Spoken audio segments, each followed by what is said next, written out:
लालची पंडित। एक गांव में एक पंडित रहता था। वह बहुत लालची था।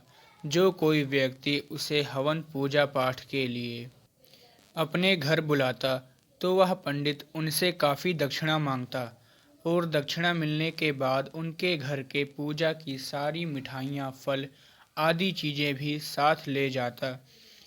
ऐसा ही इस लालची पंडित ने गांव के कई घरों में किया। धीरे धीरे पूरे गांव वालों को पंडित के लालच का पता चल गया। इधर पंडित लोगों को लूट कर अपने घर की तिजोरियां भर रहा था। पर यह पंडित इतना कंजूस था कि इसने कभी भी एक भी रुपया दान नहीं किया। कभी इसने किसी गरीब को खाना नहीं खिलाया। जब इस पंडित की बीवी बोलती, इतना पैसा क्या करोगे तुम, कहाँ लेकर जाओगे? यह रुपए इकट्ठा करते हो पर खर्च नहीं करते, कभी दान पुण्य नहीं करते, क्या करोगे इतने पैसों का? तब पंडित ने बोला, मैं अपने बुढ़ापे के लिए इकट्ठा कर रहा हूँ। तभी पंडित की बीवी ने पंडित को समझाया कि क्या करोगे इतना पैसा, और बुढ़ापा किसने देखा है, आएगा या नहीं। यह सुनकर पंडित ने कोई जवाब नहीं दिया और वहाँ से चला गया।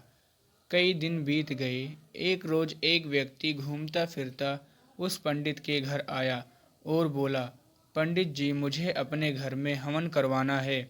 क्या क्या सामान लगेगा बता दो, मैं ले आऊँगा, और आप भी समय से आ जाना।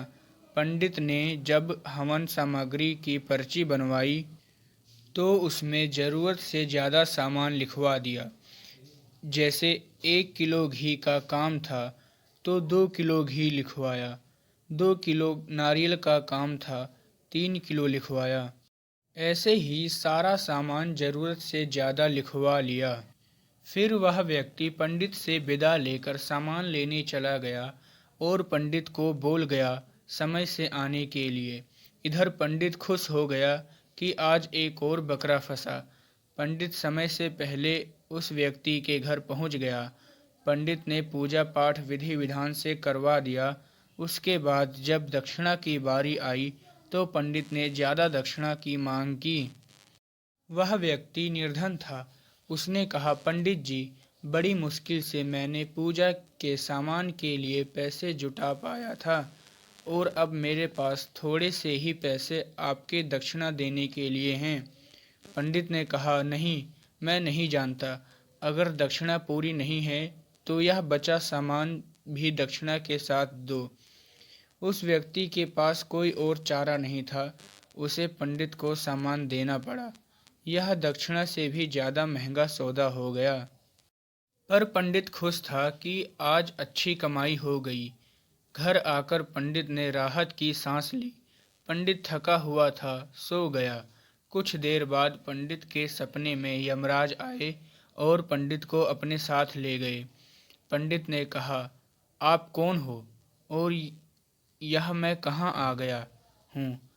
यमराज ने कहा, नरकलोक है और मैं यमराज हूँ। तुम्हारी मृत्यु हो चुकी है।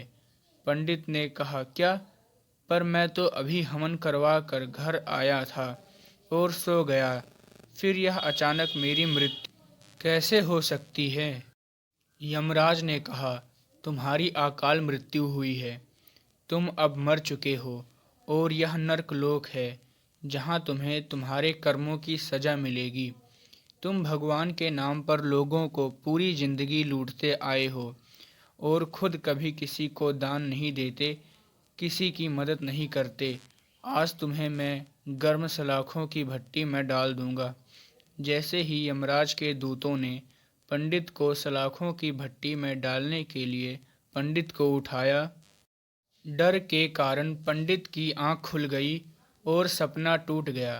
पर पंडित को यह समझ आ गया कि मैं गलत कर रहा हूँ, भगवान के नाम पर लोगों को लूट रहा हूँ, मुझे ऐसा नहीं करना चाहिए।